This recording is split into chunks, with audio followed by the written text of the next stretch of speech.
Please welcome Rachel Adams of Informa, your moderator for this session.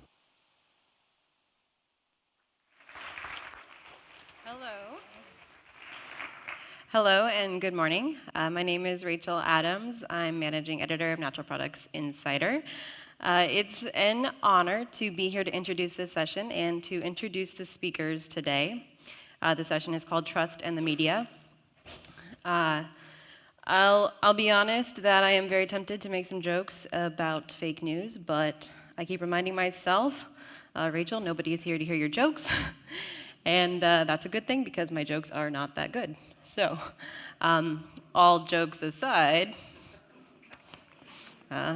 seriously, all jokes aside, this is such an important topic, and it's been a theme that we have seen come up again and again throughout this conference, and that is that information is not being communicated effectively to consumers, and that means that consumers they don't often understand the science of omega-3s, and that affects how they interpret the relevancy of omega-3s for their health.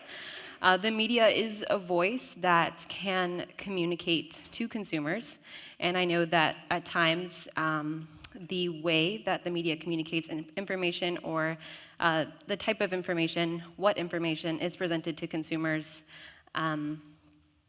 it can be frustrating.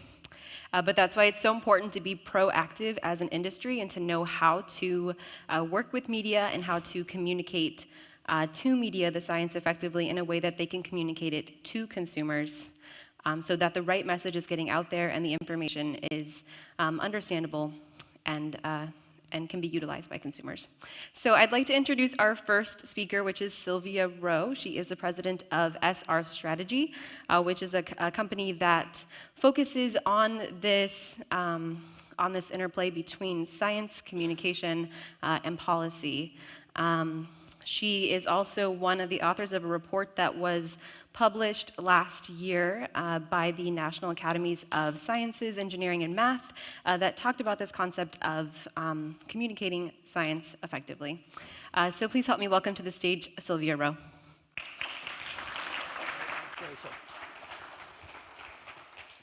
Well, thank you all very much. I know the conference is coming to an end. It is great to have you all here the last day to talk about communicating science. And yes, we are in an era of low trust.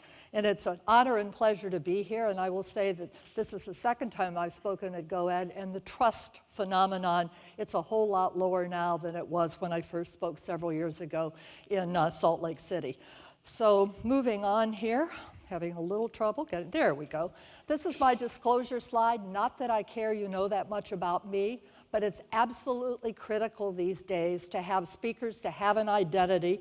And the reason for that is because of the importance of trust and transparency.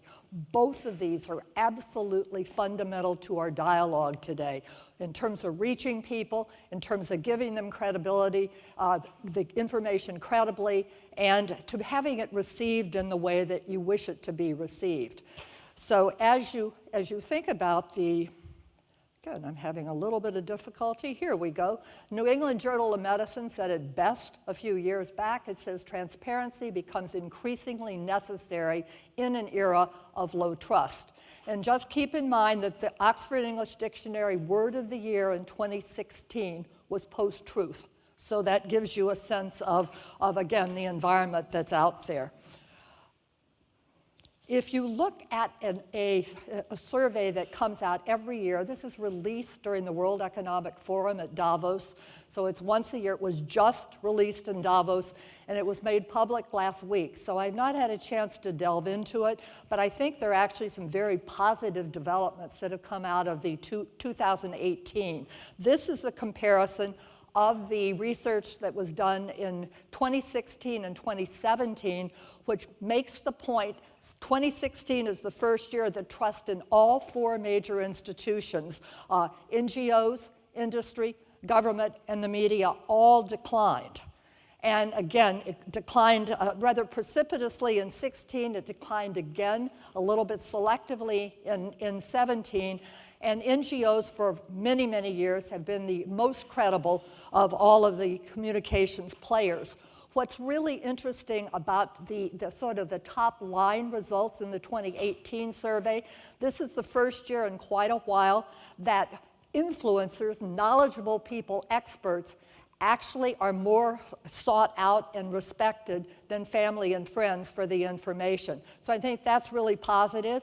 And two that are very highly thought of are technical experts and also academics. So I think perhaps we're seeing a bit of at least a blip, if not a turn in this one. And just keep in mind that the entire science-society relationship depends on trust.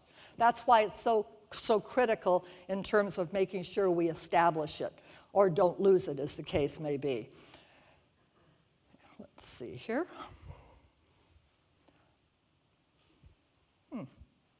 Guys, no slides. There we go.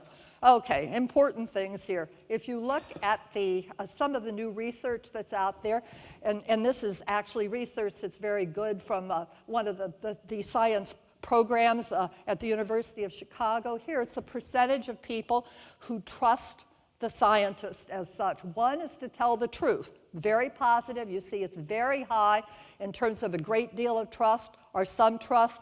When you walk down that list, however, you begin to get a little more skepticism involved. You get to the bottom to report findings, even if it goes against the wishes of the sponsor. You have a much lower robust level of trust in that area. Also, in this is from the Pew Research Center, and for those of you not familiar with Pew, they do some extremely good research here in the States. Now, the Edelman research that I mentioned is global, so it really does give you a sense of the global perspective on this, although the regional and local differences. Pew is only looking at the U.S.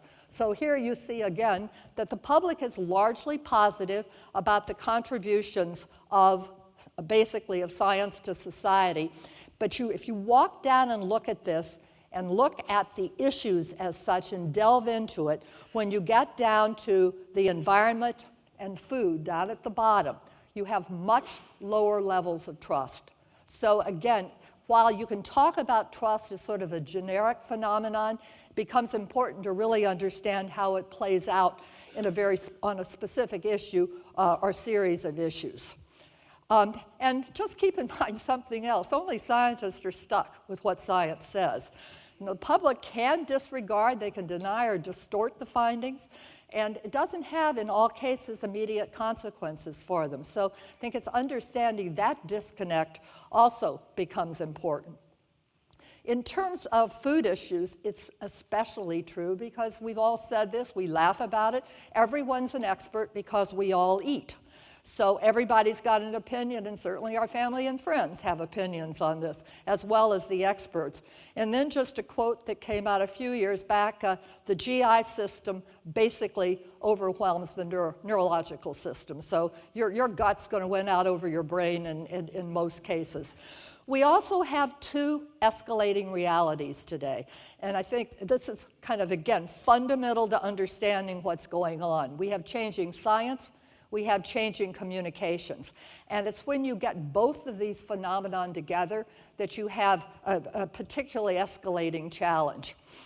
In terms of the emerging science trends today, I'm just going to pick out several. One is the precautionary principle. For those of you who are from Europe, you're very familiar with the precautionary principle with a capital P, capital P.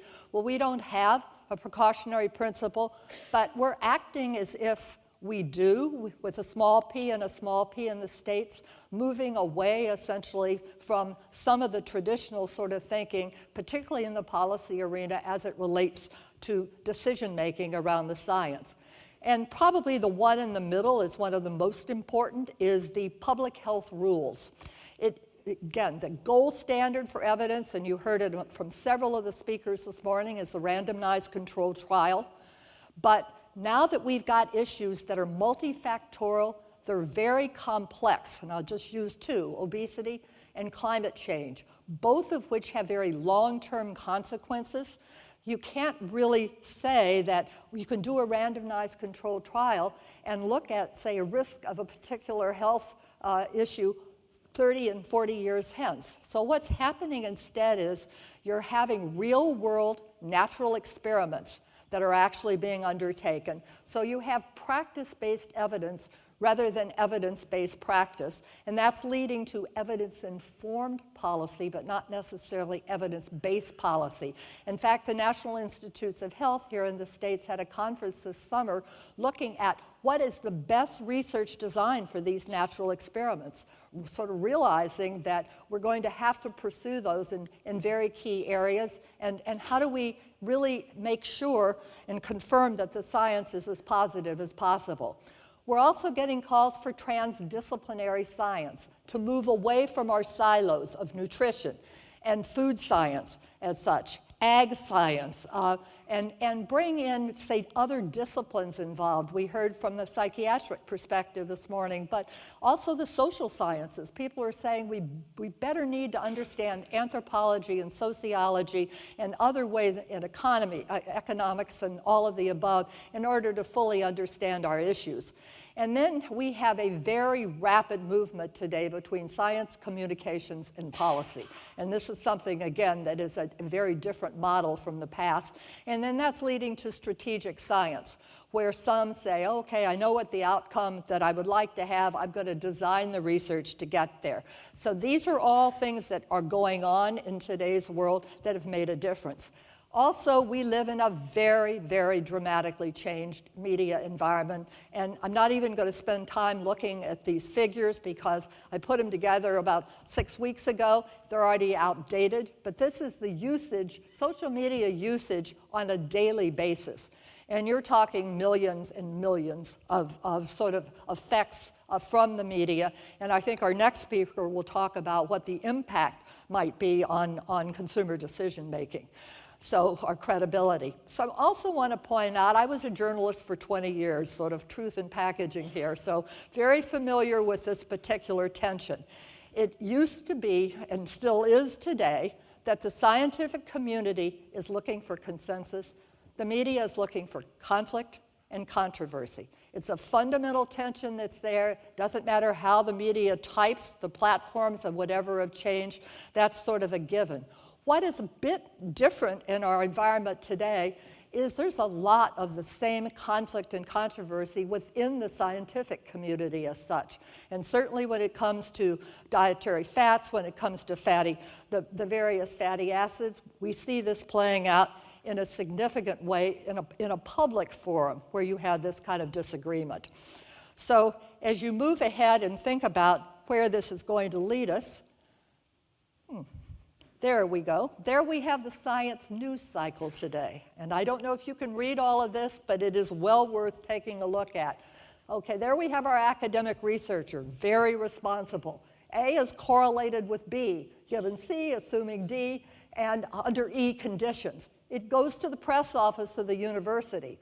For immediate release, scientists find potential link between A and B. And then it goes down to the news wires. A causes B. Send scientists. Then we get down to the internetists, scientists out to kill us again. And then we move over here to the cable news, and it says A causes B all the time, and this was last year. What does it mean for Obama, or 2 years ago? Then we're in the local sort of news, a killer among us. What you don't know about A can kill you. Tune in at 11. That's what they want you to do, tune in, because 11's where the ad rates are set. And then finally, we have grandma, like me, wearing this, I'm wearing this to ward off A. So unfortunately, this happens rapidly, and it's a pretty good prototype of what we see on a regular basis. So one other thing that's very important to point out is the feeling today that science for science sake, for discovery, even for industrial innovation and such, may not be the driver, that the goal of science is to influence policy. And The Lancet's a major publication, and the issues that we're all interested in. And this is just a quote from the editor of the European Science Open Forum a few years back, and it still becomes true. Now, if you ask, and this was from Research America, which is a group that works on trying to get more funding for medical breakthroughs, said that they do a poll every year in terms of where the public is on some of these policy issues.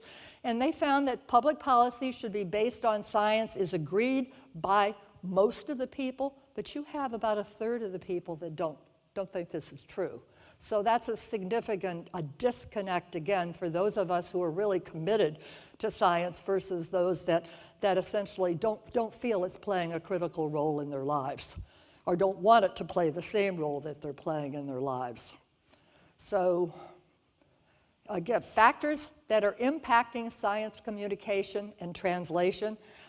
We have extremely challenging, sort of regardless of funding source, challenging in terms of complexity and in terms of the fact that not all of our publics are as literate in science as we would like them to be. Who and what people trust to give them information is tribal. People identify with certain groups, some ways of thinking. We certainly see it in politics, but we see it in science as well. And the goals for communicating and the goals for public health aren't always identical. So some of the public health goals may be not, in fact, may be set back by some of the folks who really want to communicate the science and do it very quickly without a full body of knowledge. People also don't make decisions based on knowledge alone, and I'll be talking about that in the next few slides. And again, the tremendously widening channels from both traditional media and our new social media, digital media space. One other thing that came out of the New Edelman survey, by the way, is that when it comes to media, they were the bottom of the list this year, but what was really unique and different were traditional journalists, those that come from whether, and this was global again, whether it comes from our rather well-known publications or well-known outlets, even electronic, they had more credibility than social media. And that again, it's 1 year, but maybe a positive development down the line. So in terms of communicating science effectively, that's the report from the National Academies. I urge you to take a look, even if you only read the first of the 5 chapters. It's an overview of where we are in the scientific endeavor and how can we all make steps to really address the important issues that we need to sort of grasp and understand so we can be effective communicators. This is a list of the committee, and it is all because it was the U.S. National Academies. Basically, while most of them are U.S. scientists, we do have someone from the University of Leeds that was there as well. And most are academics who are really knowledgeable in various facets of science communication. Alan Lester at the top and myself at the bottom were the practitioners of the science as such. So the need for the report was identified because science, the whole communications process has never been greater. Science is a factor in virtually every decision that the public makes today. And by the way, the decision that influencers make, that policymakers make, after all, we're all part of the public, and that there are many controversial issues right now. So what do we know about communicating science as it's breaking versus when it becomes a controversy? Are there differences in the communication style? Science controversy is not new. Here in the States, we've been sort of fighting the battle of evolution in schools now for a long period of time. And effective science communications is complex, but I want to make the point that it can be learned. This isn't something that is esoteric beyond what people can really comprehend and what you can really put into practice in your own lives, even if you're not technically a communicator. You communicate all the time about the issues that are important to you. So as you move in terms of the reason for this, let's get this to move on. Again, examples of our current science-related contentious issues, and this is when an issue becomes contentious: climate change, stem cells, nanotech, vaccines, hydraulic fracturing, GMOs, which were addressed yesterday, nuclear energy, education policy, and certainly obesity. You don't see nutrition on here because when the committee first met, the first meeting or so, they said, well, why would we think nutrition is controversial? It didn't take very long for them to realize, and it was right after the dietary guidelines in the states 2015 had been released, and of course the media was full of the stories about all of the controversy there. So it got added to the list, although primarily around obesity and GMOs.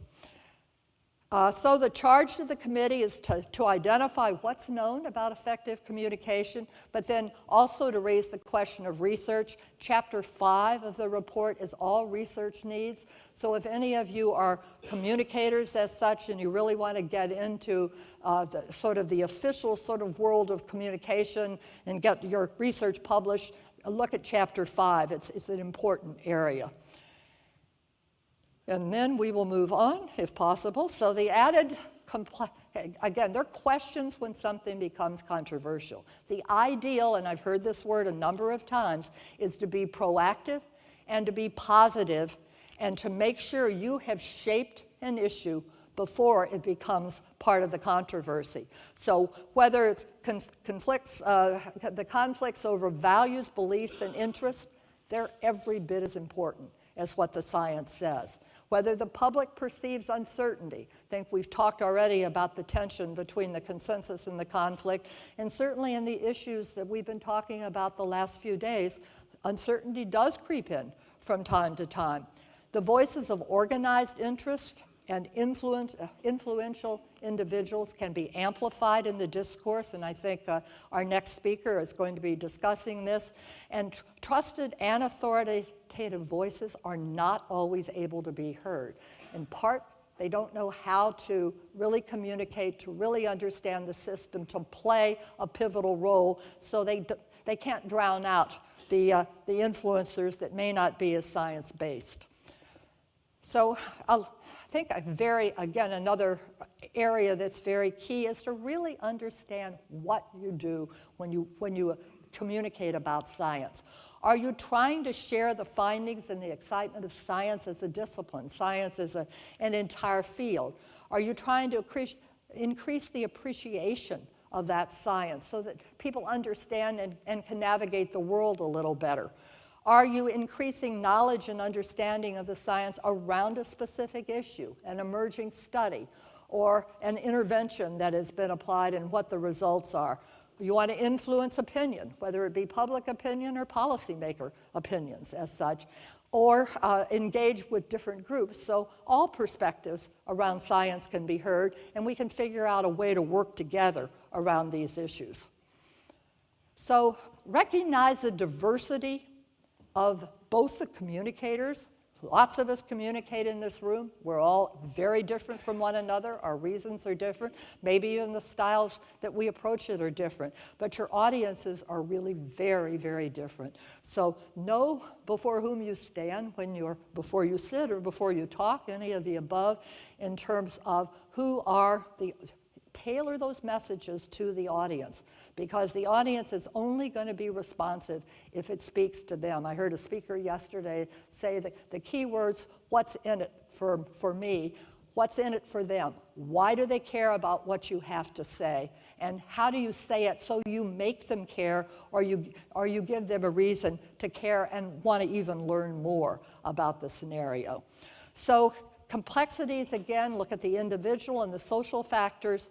The scientific information's complex and uncertain in many cases, and I would emphasize in the nutrition space, certainly around the uncertain piece is really critical, and the fact that there's not understanding that basically science goes in an evolutionary way. It moves in terms of hypothesis to hypothesis.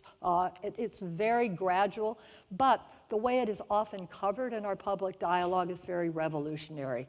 And that can be very deceptive, both to the receiver and certainly people that want to act on any individual study as such.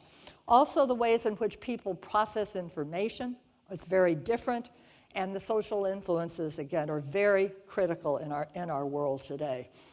So we have to move, and I don't know how many of you have heard of the deficit model, but probably if there's no lesson to take from this, the committee would like you to take that one, which is, it isn't just, we have to educate them better. We have to tell them what to do. If they only understood what we know, they would do what we think they should do and act on the best science. It simply doesn't work that way. As such, people make choices, in many cases inconsistent with the scientific evidence, because they take into consideration their own goals, their own needs, their values, their beliefs, what their friends and colleagues say, the selective news media that they followed, social site that they may be on, all of the above. And it's really important to understand that. So we can't educate our way out of the science-society tension. The problem's not just a lack of understanding. And this is really hard to accept, and there's lots of very verified literature on this area. People often do understand, but they don't like it. They don't like the result. So we have to figure out, how do we essentially work within the context of the listener, the context of the audience with whom we're communicating. If it conflicts with their values, then or trumps their societal views, we're probably not going to get through to them unless we understand where they're coming from. So how and when the public thinks about science, most don't engage unless they have a decision to make. It is something that's, nutrition may be somewhat different in this area, because people, again, all have opinions because we eat and we care and we want to feed our families, and their cultural issues is complex as a field as such. And then people tend to use shortcuts. They don't address uncertainty the way scientists do, and they tend to accept information, again, that verifies what they already believe. It's a little bit like politics. We self-select. No matter which country we're in, we self-select those views that agree most with ours, rather than really seeking out the views that may expand our way of thinking or may even contradict our way of thinking as such. And mental models matter, and what we mean by mental models here is how people interpret new information. So it draws again upon their beliefs of how the world works and why it works that way. And it isn't necessarily where we're coming from on all these issues. They tend to use analogies, metaphors, and prior experiences. We're not very good at that. And I think we're going to have to understand, how do we take the anecdotes, how do we take the analogies, how do we build that into our science communications so we can make it have more impact on the public that we would like to have really understand the science. They rely on things they know, the familiar narratives. We don't do narratives well. Again, it's a subject I heard yesterday, brought up in several of the sessions. We have to have a narrative around this. We have to be able to explain it. And again, we have to understand the values, the motivations, and then the other shortcuts. So communicators, bottom line is, we need a much better understanding of the starting points for the audience with whom we're communicating. How much do they know? How much do they care? Who do they listen to? All those facets as such. So what to do about all of it? Well, scientists, and I would say scientists and science communicators, must engage with the public at all levels. Again, engagement can help foster exchange of information and find common ground, and it's something that can be learned, but it is something that's from time to time been very difficult to do well. So a way of thinking about this very specifically is, as we change our style, but we also change our substance and the conversation. I don't mean the substance of science. Facts still matter. The science is what the science is, but we figure out how to do a better job interpreting the science for the audience. We need to move from the monologue to the dialogue. We need to move from the communicating to the public to communicating with the public. And again, particularly in the GMO session yesterday, heard several of all three speakers actually used examples of how in their own work they were able to make this a reality.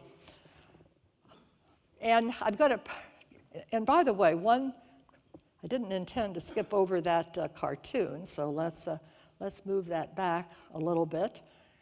because I think this by the way, one thing I did learn when I was in the media all those years, you know an issue's resonating with the public, when it hits the comic strips or the political cartoons.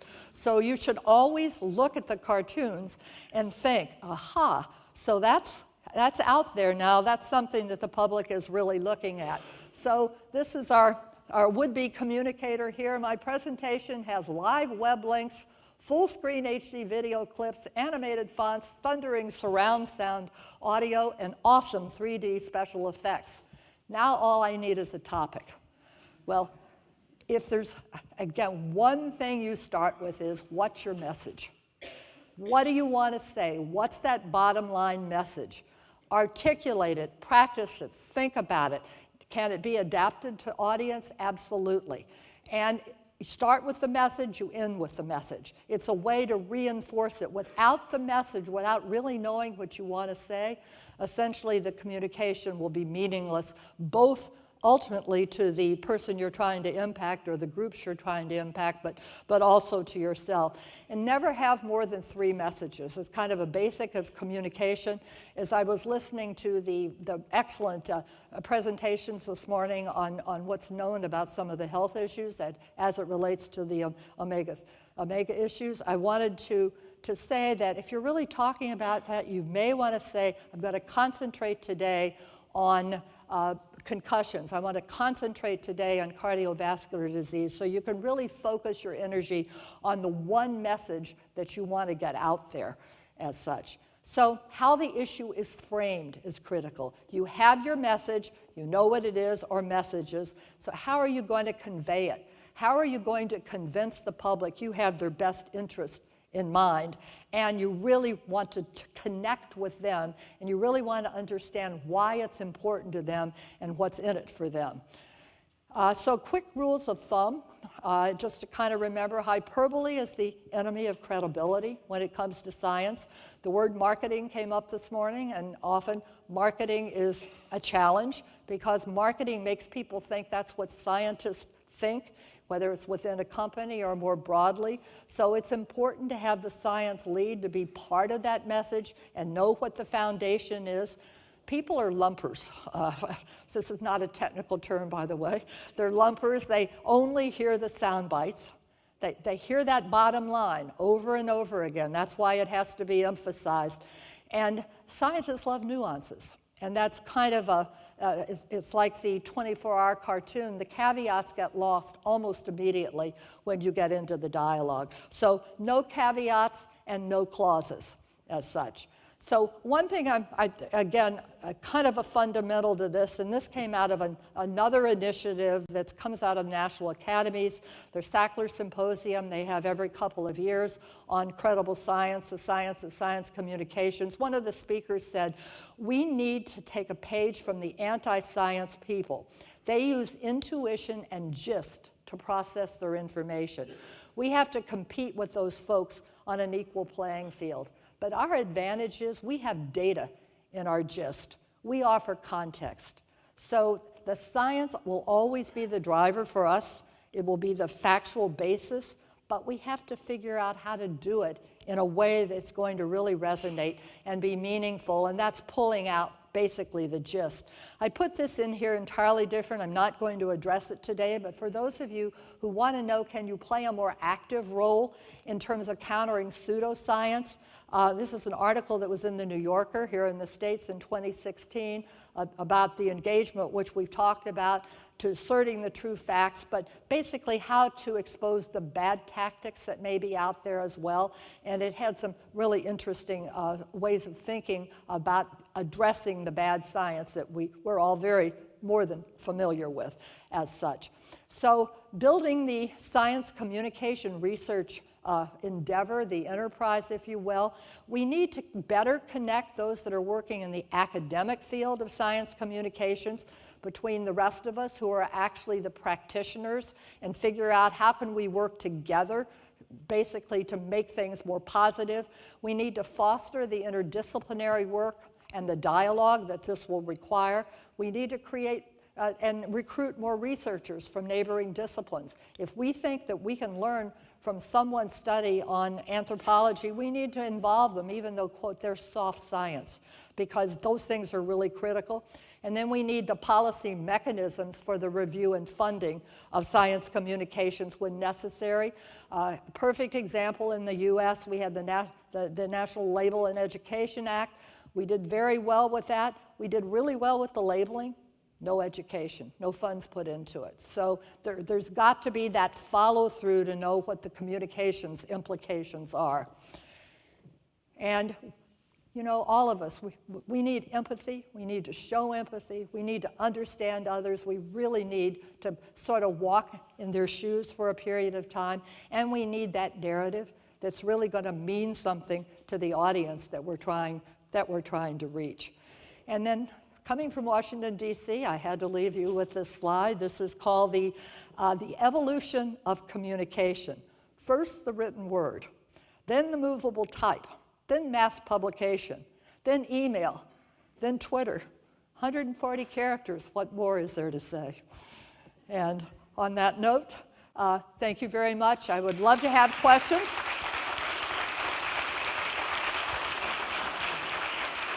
My slides will be available, and also I'll be around, and anybody who would really like to talk more about communications, it's an issue I love, so thank you. Thank you so much, Sylvia. That was a wonderful presentation. We will bring her back for questions at the end, so if you do have questions, just hold on to your questions, and you will get a chance to ask them. I'd like to introduce our next and final speaker for this session, Timothy Caulfield. Timothy is a Canada Research Chair in Health Law and Policy and a professor in the Faculty of Law in the School of Public Health at the University of Alberta. He's been the research director of the Health Law Institute at the University of Alberta since 1993. He's also an expert on communicating science, and he'll discuss the challenges faced in today's communications cultures. Please help me welcome to the stage, Timothy. Thank you. Well, thank you very much for the opportunity to talk with you today. I'm going to talk about something that is very relevant to what Sylvia was touching on, and this is the role of trust in how people perceive science and how people communicate about science. And I'm very interested in the tension between popular culture and science.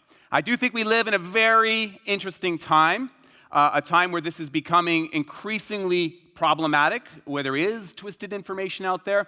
Now, you're going to see some interesting images here. This is actually from a very recent book I did with my brother, who is an art professor. He's a renowned artist. And we did a book on science communication issues, and he recruited renowned artists from all over the world to make art that's relevant to what I'm talking to you about today. It is a very interesting time. There has been, I think, an increasing spread of misinformation. And what I want to communicate today is I think that a breakdown in public trust is a big part of that story. And that breakdown in public trust is being leveraged in order to communicate some really absurd things, and people are believing that stuff. So I want to start today with a case study. And it's the raw water case study. Have you guys heard the raw water phenomenon? This is like 3 weeks old, a month old. Have you guys heard about this? Okay, so the raw water phenomenon is as follows. Not that long ago, we see this story break that people in Western United States, right around here, are buying raw water, which is unfiltered, untreated, unsanitized, because they believe it's better for them, okay? And here's one of the owners of a company, Mr. Singh. He says, I'm so stoked right now. I saw this water gushing out of the rock, supercharged by crystals, plants, and fungi, right? Doesn't he look trustworthy? This is really a thing, you guys. He's really recommending this. Of course, you guys know the reality. The reality is, 800 million people in the world are without clean water, right? It kills hundreds of thousands of people every year in the world. Clean water, sanitized water, has been called one of the greatest achievements of public health by the CDC and other entities. Raw water is not a good idea. By the way, this really is his raw water. You can see a video of him collecting it. And he is able to sell it to people for ridiculous prices. Now, this was immediately criticized, right? In fact, that was part of the people who were jumping on this and saying this is absolutely ridiculous. But despite that, you guys, it sells. This stuff has been selling. It's been selling out quickly. If you look at this is just one example from Oregon where raw water is selling for about $36 for a couple gallons, right? Is that ridiculous? We're in the wrong business, you guys. In fact, I know there's some business people here. I don't know if it would be inappropriate for me to do this, but I'm thinking about starting my own company. If you can talk to me at the break, I thought we would kind of try to disrupt another great public health achievement. So this is my human excrement system, okay?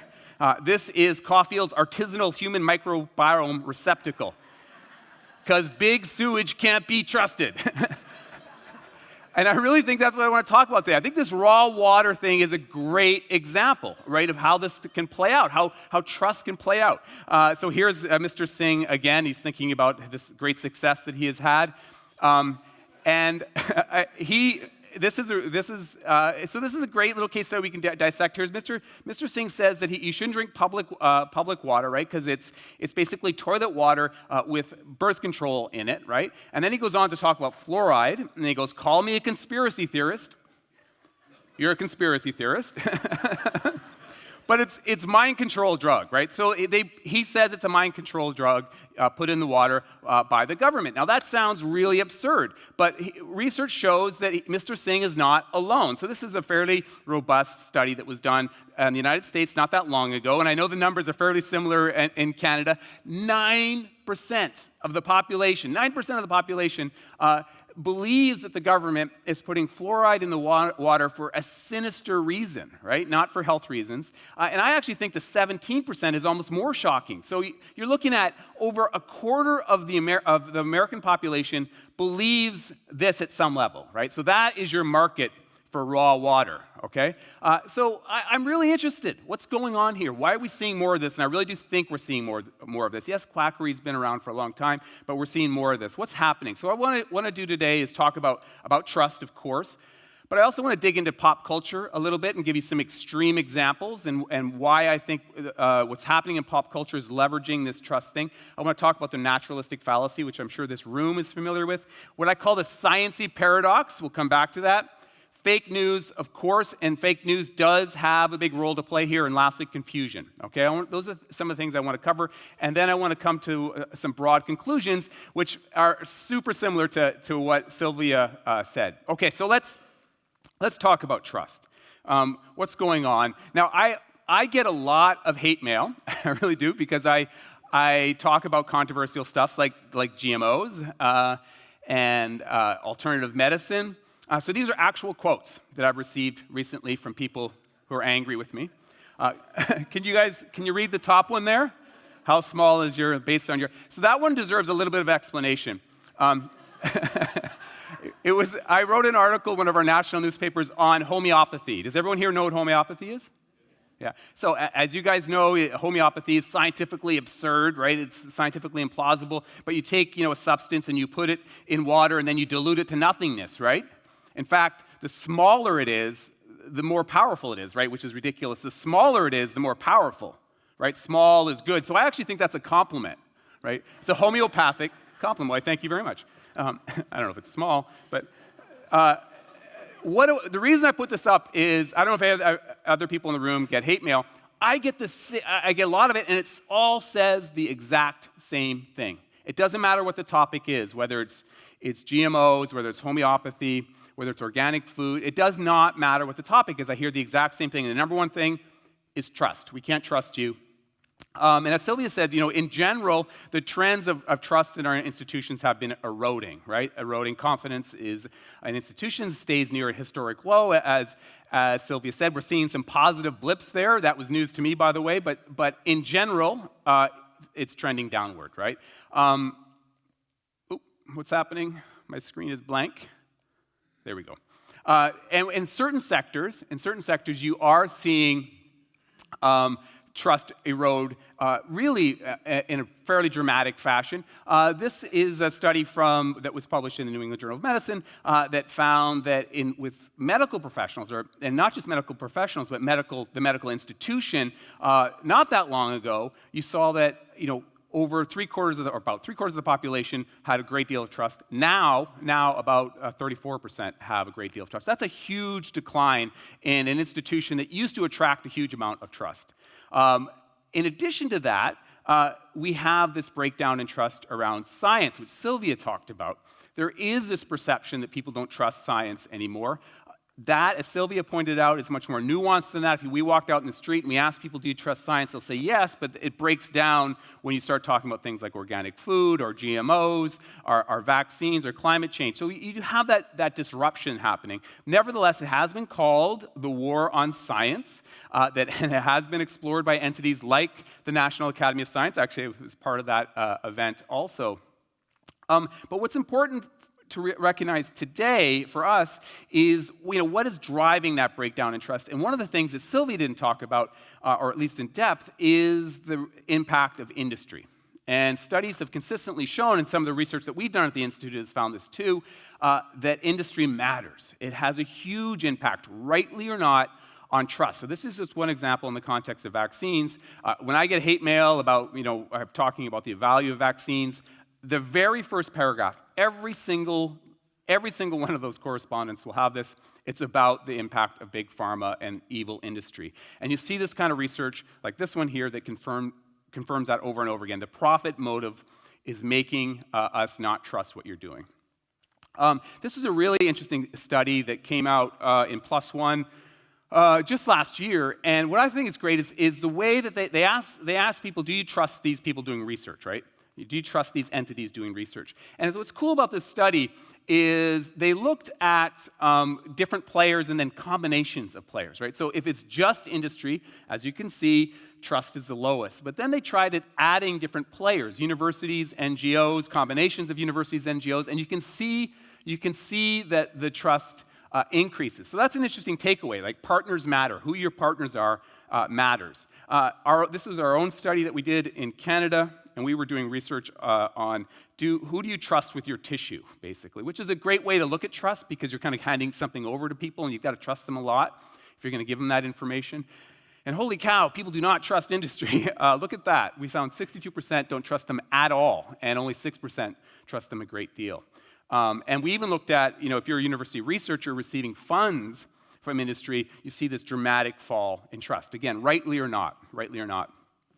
The other thing I hear in my hate mail, and I'm sure people in this room experience this too, is we can't trust science because science is bad, right? You guys can't get it right. You can't make up your mind. The science is corrupt. And I actually think that this headline, which is one of my favorite headlines, captures that sentiment perfect. The public sees that, right? And I'm going to come back to this at the end. They feel like there's this confused message out there, and that science doesn't know how to do science, right? And so why should we trust you guys? This was the 2017 study that Sylvia talked about, and only thing I'm going to highlight, because she touched on it, is one point. So, as Sylvia pointed out, people do trust technical experts. They do trust academics, right? But what I find fascinating is almost as close, and it sounds like it's deteriorated a little bit since then, but it's still very close, is a person like you, right? And this is a really important point that we're going to come back to. But I don't think this is emphasized enough sometimes. I mean, think about that. People, whether you're talking about food or talking about something else, the average person is willing to believe someone who is like them as much as they're going to believe a professor or a technical expert or people in this room. That is a powerful message that we should take away. And I think that that's one of the ways that people like this guy, now we may not relate to this guy or feel like we're like him, but he's speaking to individuals' values and concerns. And that's one of the reasons I think things like raw water take off. This is another really interesting study. And this, again, builds wonderfully on stuff that Sylvia was talking about. Perceptions of certainty matter in the context of science. And this is, I think, a little bit of a science literacy issue. People don't understand how science actually happens. But this was a study that found if people think the area of science, rightly or not, is uncertain, they trust it less. And if they think it is certain, they trust it more. right? And their view of what is certain and uncertain science is not great, but here's an example. Like they got evolution near the uncertain end as being very uncertain, so I don't trust it. And what I think is fascinating is you see what is the number one most trusted, forensic science, right? Which in fact, as you guys know, is highly uncertain, and a lot of it is full-on pseudoscience. And why do people view that as certain? Right, because of pop culture, right? Pop culture has portrayed that as a very certain area, so people trust it and they respect it.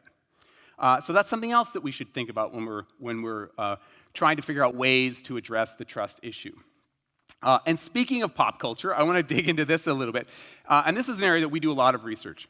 Pop culture has really exploded in the health sphere. A lot of the influencers are now celebrities. And I believe they are leveraging this trust issue in order to push their idea, in order to push their products. And I've actually done a lot of work around this topic. And it is really crazy out there right now. And speaking of crazy, you've got Gwyneth Paltrow. Does everyone in this room know who Gwyneth Paltrow is? Right? So I've actually written a book about Gwyneth Paltrow. And it's called Is Gwyneth Paltrow Wrong About Everything? That's really the title. I picked Gwyneth because I thought she was very symbolic of how we have these people, celebrities who are not experts, becoming more and more influential. Now, you guys probably don't, you look like a very sophisticated audience, so you probably don't know how crazy this advice is. She's got a website called Goop, which I go to every single day to find out what Gwyneth is up to. And about 2 years ago, I'm going to give you some examples of advice, okay? About 2 years ago, she had this ridiculous bit of advice that women should steam their vaginas. Do you guys hear this? Yeah. She suggested that women needed to steam their vaginas in order to clear the toxins out. This is an actual quote from Gwyneth. You sit on what is essentially a mini throne, and a combination of infrared and mugwort steam cleanses your uterus et al., right? Absolutely absurd. By the way, Gwyneth is a gift to me, right? Because I'm not making this up. She came out with that advice 2 weeks after my book went on sale. So it was like, oh, thank you, Gwyneth. And I did all these interviews on steaming vaginas, which is really weird for a law professor. But that's an example of absurd advice. Here's another example. So this is her website, Goop. And she actually, so you go there and she tells you how you're all supposed to live and the kind of things we're supposed to do in order to live a healthy life. And one of the things you're supposed to do is we're all supposed to get colonics as often as possible. And I actually met with her doctor in Hollywood, and he said I should get a colonic as often as possible, as much as I could afford it. Why are you supposed to do it? It clears out the toxins, which is a big theme in pop culture. It eliminates extra mucus in your intestine. I bet you guys didn't know you had that, but you do. And when it comes out, it looks like tarry black mold, right? Which is, ridiculous, and there's zero evidence, so red X there, to support that. But despite the absurdity of it, it has an impact, right? And look at this. So now they're giving colonics to 5-year-olds, right? On a near daily basis, right? That is really harmful. And it's gotten even more absurd. Very recently, Gwyneth recommended, did you guys see this? The coffee enema. So this was just, in Canada, that's called a double-double. That's a joke for the Canadians. That's for the Canadians in the room. Tim Hortons.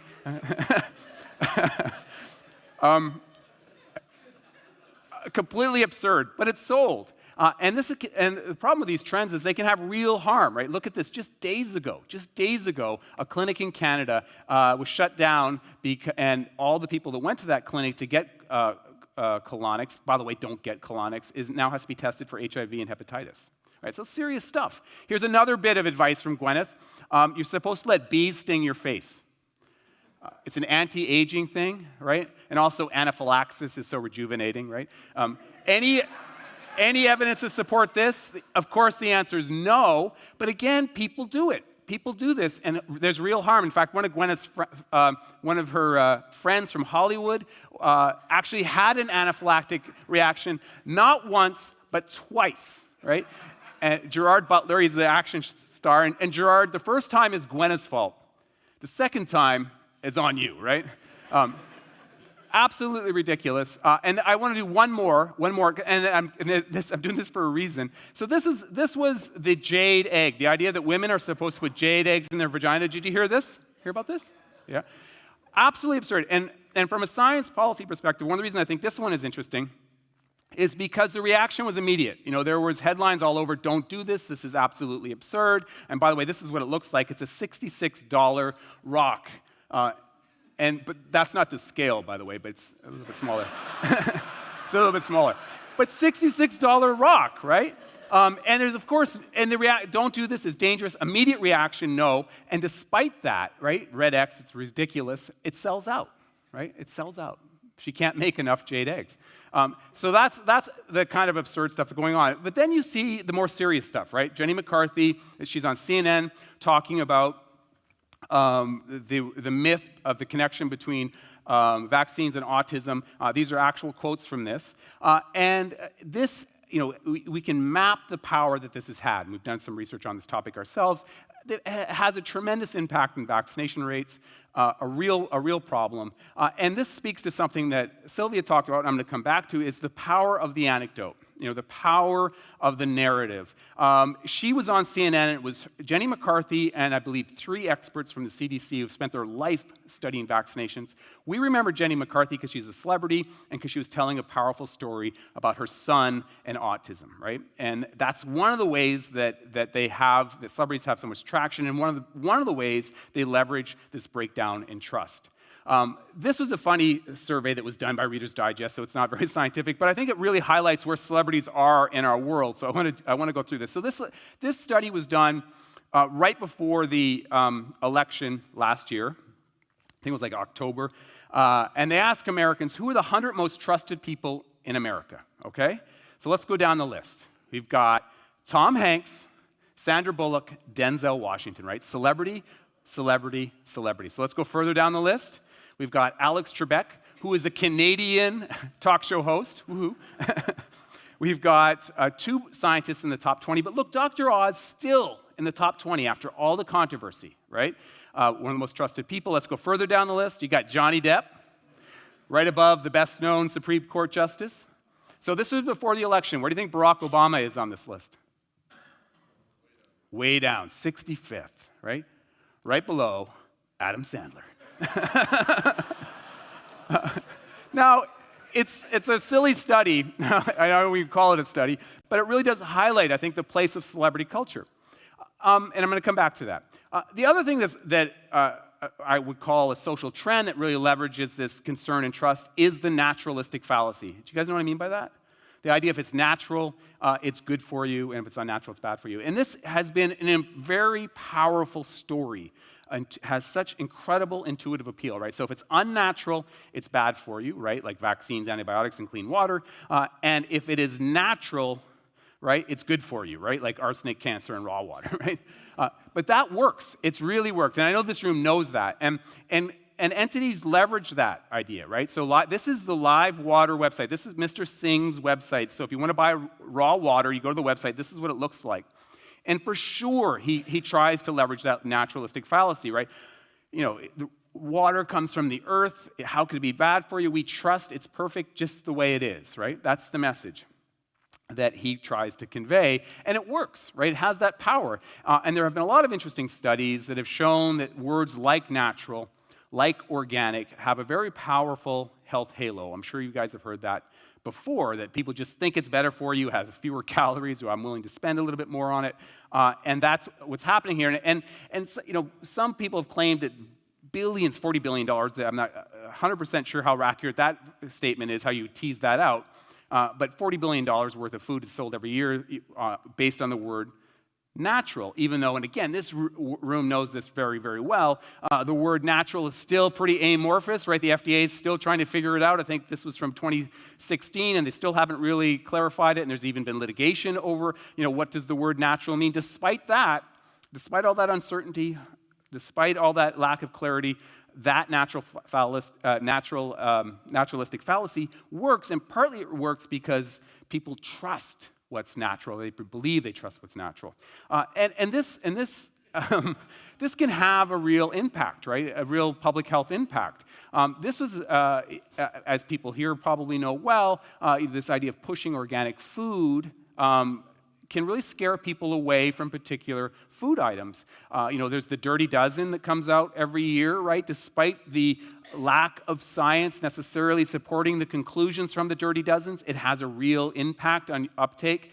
This other study, very interesting, it found that the rhetoric around organic food, the rhetoric around natural, actually causes people in lower income families to buy fewer fruits and vegetables, right? Which is a terrible outcome, but you can see the thinking. I can't afford organic, I can't afford what's natural, so I'm just going to avoid it all altogether, right? That's a terrible public health outcome that is a consequence, I think, of this breakdown in trust, the fear-mongering, and the pushing of this idea. This is another phenomenon. So this is the sciencey paradox. So you have this breakdown in trust in science, and you have people actually pushing the idea that you can't trust science, and you can't trust scientists. There's big pharma, big agriculture. You don't trust them, but trust the science that I'm going to use to sell my product. So this is the sciencey I sometimes call it science-ploitation. Okay, science. You take real science, and you use that real science to sell bunk. And let's use the live water, the raw water example again. So here's that website. How do they justify this absurd idea?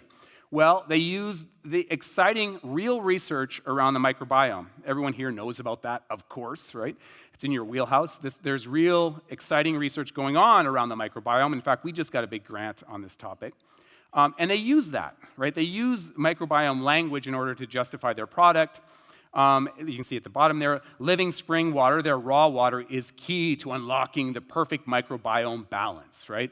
And then they talk microbiotics. The microbiotics listed here are exclusive to our unsterilized water. I don't know how exclusive it could be. He's getting it out of a stream.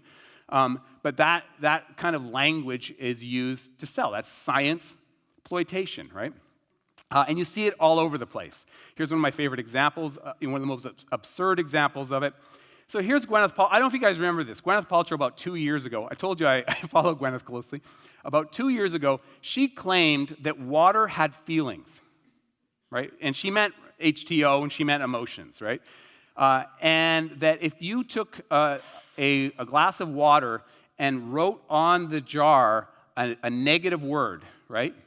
You would change the molecular structure of the water, right? Because water reads English, apparently. And she meant it. And how did she justify it? And she was using this to talk about how positive energy is, how important it is, right? Negative words are bad. How does she justify it? Quantum physics, right? It's quantum. Right? It's quantum. Quantum physics long ago determined physical matter doesn't really exist, so quantum physics is used all the time now to justify ridiculous things, right? One can assume this is happy water, by the way. Here's another very recent example from Canada, and you guys have probably seen these products before. This is a NeuroConnect clip, which basically looks like a paper clip. It was $60 or $80, and it's supposed to give you more strength and power. Have you seen these kinds of things, right? How do they justify it? They justify it with quantum physics. They get even further. Quantum entanglement is how it works, right? A really good example of science exploitation. What's important to note is this works, right? It's easy to mock it, but it works. Using sciencey language can impact perceptions of legitimacy. It's an interesting study that showed that just using this language, you can take a topic that is clearly pseudoscience and make it seem more legitimate and therefore more believable by just throwing in scientific terms. And that's exactly what this sector is doing, and they're doing it very successfully. The other thing that's happening, and again, you guys know this well, is fake news. And this is actually an area that we studied. Fake news is absolutely everywhere, and there's some very well-known fake news sites like Natural News right here, where you see these incredible, bizarre claims that are made. We did our study actually in the context of stem cell research, but it's still relevant to here. And they're often, many of these headlines, a lot of the fake news, again, leverages fear-mongering, right? It leverages this breakdown in trust in order to sell an idea, right? So Big Pharma doesn't want you to know about this superfood. Big Pharma and the governments are suppressing the secrets about the benefits of marijuana. You see that kind of again and again and again. I could show you literally 10,000 headlines like this. And what we found was there is this fascinating organized misinformation network. It's not necessarily an intentionally created misinformation network, but it exists, and it sort of self-references and creates an illusion of legitimacy, right? And fake news has become so bad that there are entities in the world that have trying to combat it, dedicating individuals. I think this is a really interesting initiative in the UK to basically correct fake news as it comes across people's lives. I think it's important because this room's probably going, well, I can recognize fake news. I know this is absurd. I know Gwyneth is ridiculous. I would never listen to what she had to say about steaming my vagina. But it has an impact. Just by being exposed to these ideas, it's called mere exposure, the mere exposure effect, it can have an impact on our perceptions. And there's actually a lot of interesting research on this. This is just one example of a study where they found that just being exposed to fake news makes you believe, whatever the topic is, makes whatever the topic that is being covered by the fake news seem more believable, okay? And more than that, you misremember where you first heard about it, right? So it becomes more credible the more you see it. And that's one of the ways that celebrities have such a big impact on all of us. They have an impact on all of us is through the mere exposure effect. Here's another study by Gordon Pennycook from Yale. This one, quite recent, where he was studying fake news in particular, right? So, and what he found, he did find the mere exposure effect. He found that people, if you are just exposed to an idea, yes, you do find it to be more believable. But it goes even further than that. He found that even a single exposure to this kind of misinformation, to this kind of fake news, can have an impact on perceptions of accuracy. Pretty astounding stuff. And there's lots of research to back this up. So that's one of the ways I think that trust is leveraged, how people are misled. The last one I want to talk about is the problem of confusion. And for sure you guys have dealt with this. In fact, at this conference, we've even talked about how the science is moving. That confusion, that lack of certainty, I've talked about that before, does also impact people's perception of trust, particularly in the nutrition field. As you guys know, nutrition research is hard, right? It's hard, it's not easy. Big cohort studies, et cetera, a lot of correlation data. So yes, our conclusions are going to change. But what the problem, of course, is that that's not what the public sees. The public sees these definitive statements. They see, red wine is good for you. Everyone's heard that, right? But no, red wine's not so good for you after all. Red wine, in fact, might be really bad for you. In fact, there's absolutely no safe level of red wine whatsoever to drink. And then just last week, actually, wine is good for you. The public sees that, right? And they get frustrated, right? And then there was bacon. Remember the bacon story? I don't know if you guys remember this, but there was a moment when bacon was a superfood, right? Did you guys miss it? I'm sorry if you did, but it was it was a superfood for just a moment. And then about 2 years ago, bacon had a really bad day. Do you remember that? Yeah. Oh my God, it's as bad as cancer. It's as bad as cigarettes, right? This was the World Health Organization report. Of course, neither one of those two extremes are correct. The public sees that and they get frustrated.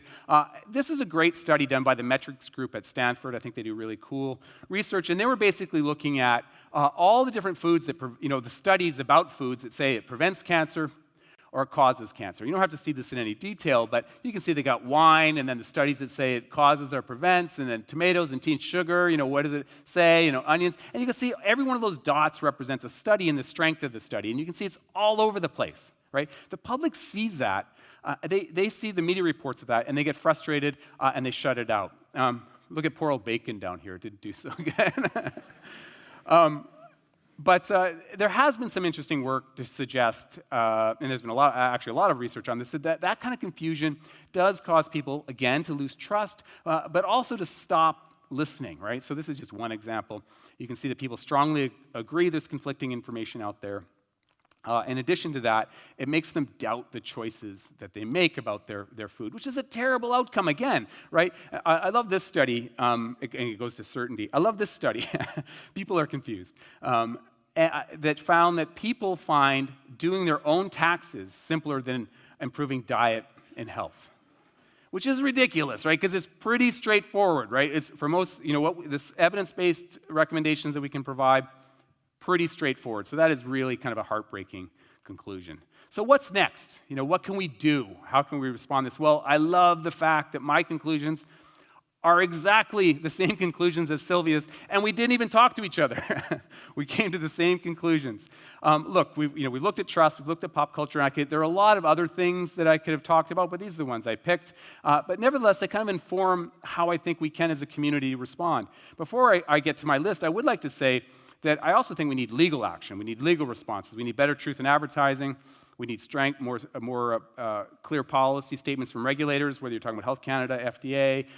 We need that kind of strong response. And I'd be happy to talk about that in the question and answer. But I also agree with Sylvia that we need to think of ways to have interesting narratives. Now, I don't think we should fight anecdote with anecdote, right? But what we do need to do is use anecdotes, use narratives, use art, use other kinds of communication strategies to get across the good science. And when we're doing that, we have to think about the values and the perspectives. I know this sounds like a cliche, but the studies back this up, right? You've got to think about, as Sylvia said, walk a mile in their shoes. How are they seeing this issue, and how can the science, how can the evidence speak to that?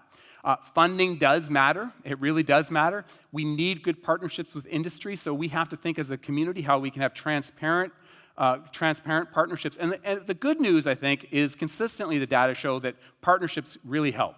So if there's a trusted partnership with industry that can also, between industry and NGO or industry and academia, that can have an impact on trust and make sure it's transparent and make sure it's explained. I also think trusted voices are key, and research shows that.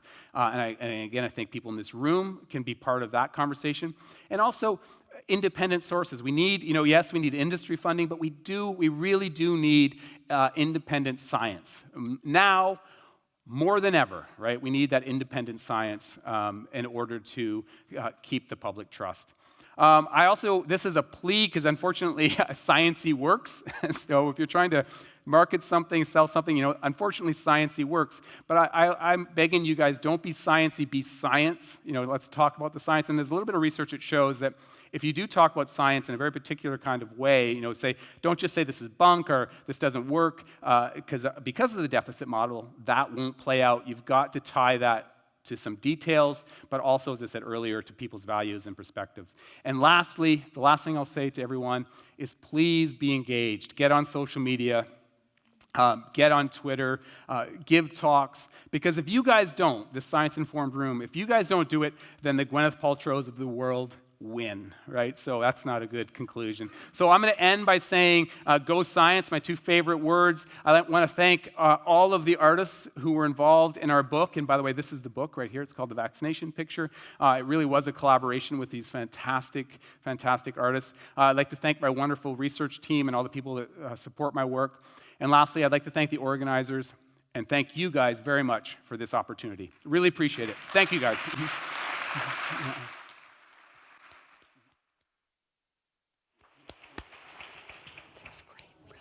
That was both fun and insightful.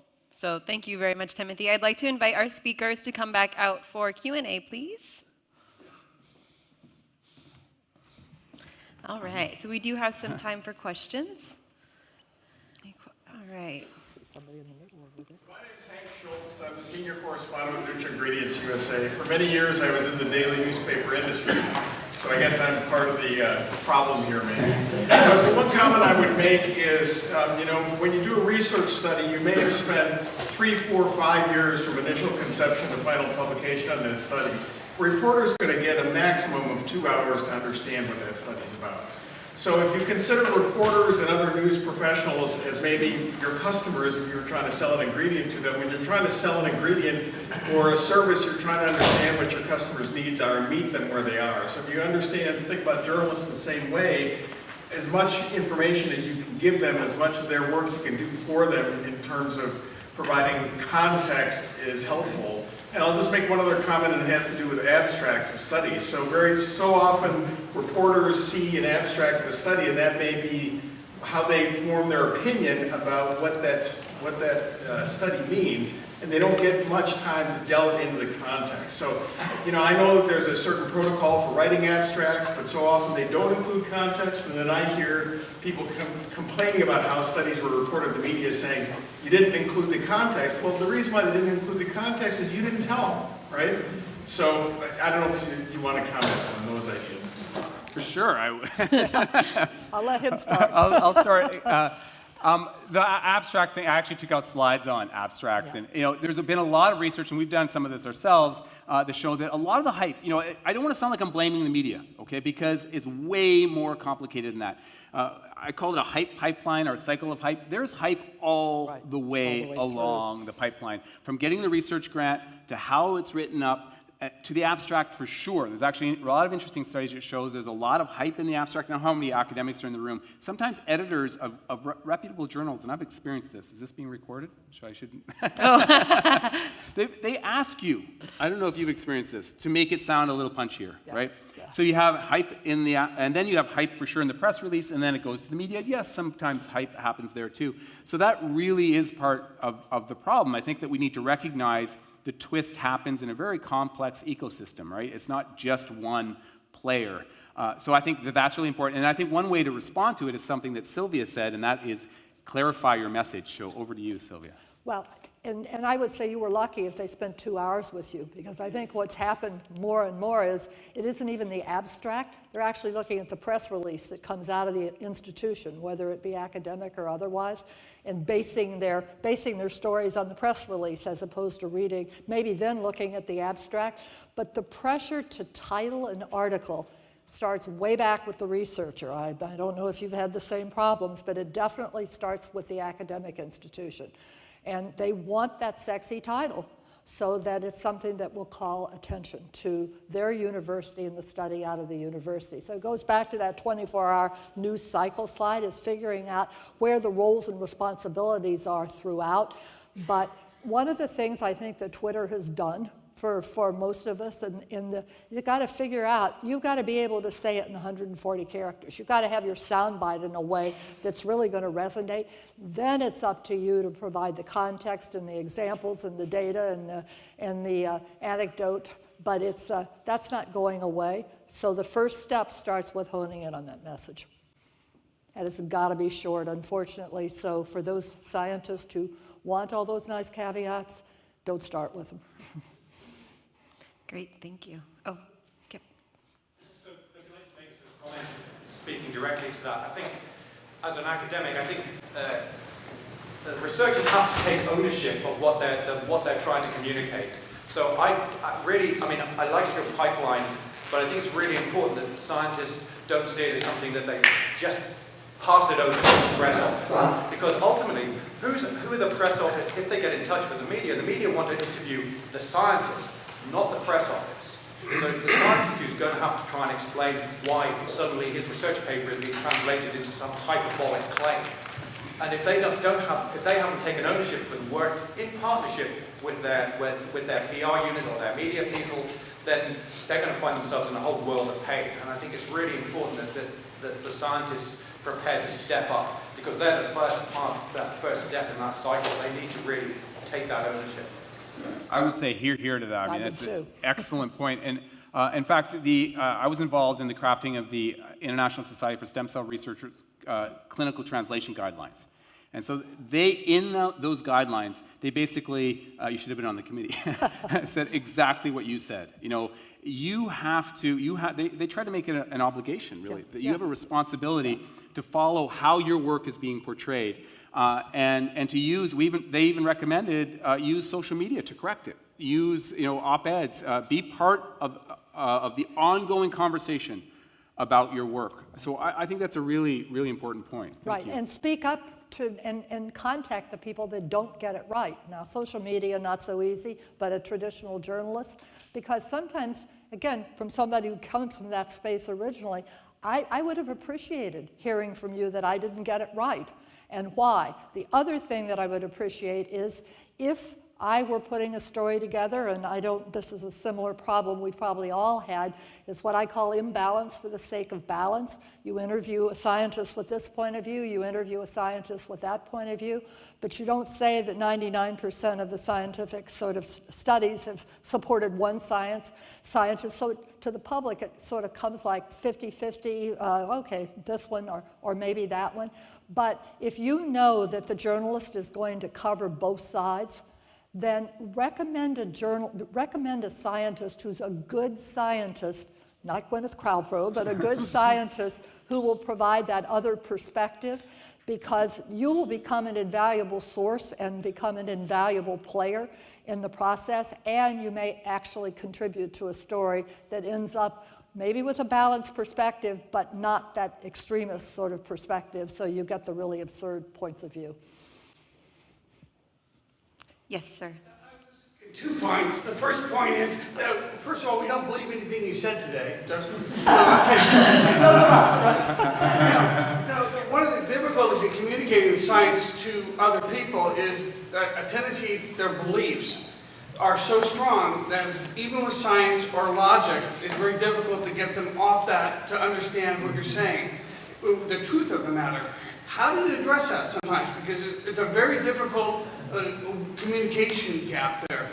It's an excellent point, and I heard Sylvia talking about the deficit model, right? And it's so true. So there has been some interesting research done in the context of vaccination, and a little bit in climate change too, around this. So what they've suggested, and the data's, try to study this stuff isn't easy. First of all, it's hard to get robust data on how you can change people's views. But there have been some interesting studies that show if you combine strategies, so yes, do tell them what the evidence says and tell them in a way that's understandable, but also tell them what the scientific consensus is, but then use a narrative that is relevant to them. And in one study, they also used pictures. So what they did is they had one arm of the study that just gave them the facts, and the other arm of the study, they gave them the facts, the scientific consensus. They had a mom that had vaccination with their kids tell the story, and they had pictures of what it looks like if your kid gets the disease, right? That did change people's vaccination intentions, right? And it's, again, hard to study this well, but it shows that there are ways that we can do it. I also believe that it's very difficult to change people's, the hardcore believers. And I don't know if you agree. Yeah, I do. You're never going to change their... You're not going to get to 10%. Yeah, you're never going to change their minds. So I always think that we aim for everyone else, right? And with vaccination, it's that, the vaccination hesitant, for example, right? You aim for that population to make sure that they don't get pulled into the void.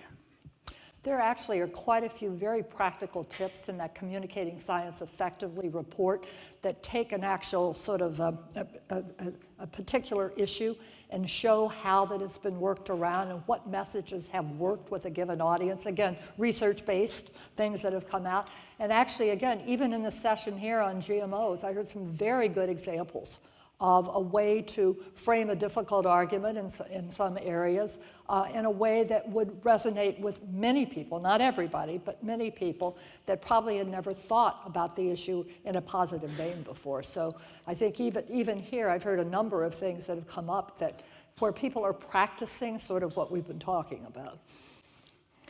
So we're almost out of time, but I know we do have one more question over here, so if we can take one last question. Yeah, just I think you're right that to argue against these conspiracy theorists is a lost battle. So you kind of have to focus on those in the middle. So what can we learn in terms of using these? I mean, they were almost like best practices on how they're spinning stories. Could we do some of the same things that they're doing?